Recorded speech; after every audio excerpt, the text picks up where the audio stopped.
There was an exquisite moment captured on camera during those all-night talks at last week's EU summit in Brussels, when the French President Nicolas Sarkozy and British Prime Minister David Cameron came face to face.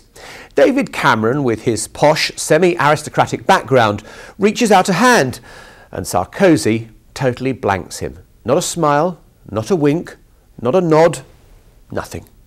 You needn't be a body language expert to deconstruct that one. The French president was seething after the British had deployed their nuclear weapon, commonly known as the veto. And only a French diplomat could have come up with this metaphor. He said that Mr. Cameron's attempt to dictate terms for a currency of which he wasn't a member was like a man coming to a wife-swapping party without his wife.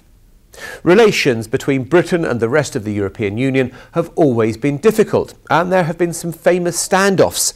Margaret Thatcher drove her then European partners mad with her attempts to cut Britain's financial contributions. Some years later, her successor, John Major, withdrew cooperation from the EU institutions after a row over sovereignty. But no British Prime Minister has ever used the veto, until now. What happened last week in Brussels represents a fundamental change in British foreign policy and arguably and incredibly sets Britain on a one-way course to a door-marked exit. The view here has always been that you work on the inside to shape and influence events. You wheel, you deal, make compromises where necessary, but always stay at the table. Now the 26 other members of the EU will form their own Euro Plus group to deal with the debt crisis and to try to stabilise their currency. They'll meet monthly and Britain won't be there.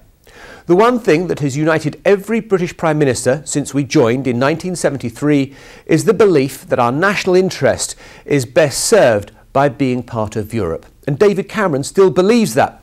But Britain could now find itself in a position where key future decisions will be beyond our control.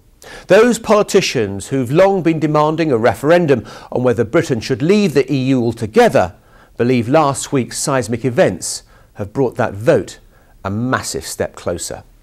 This is Jon Sopel for CBS News in London.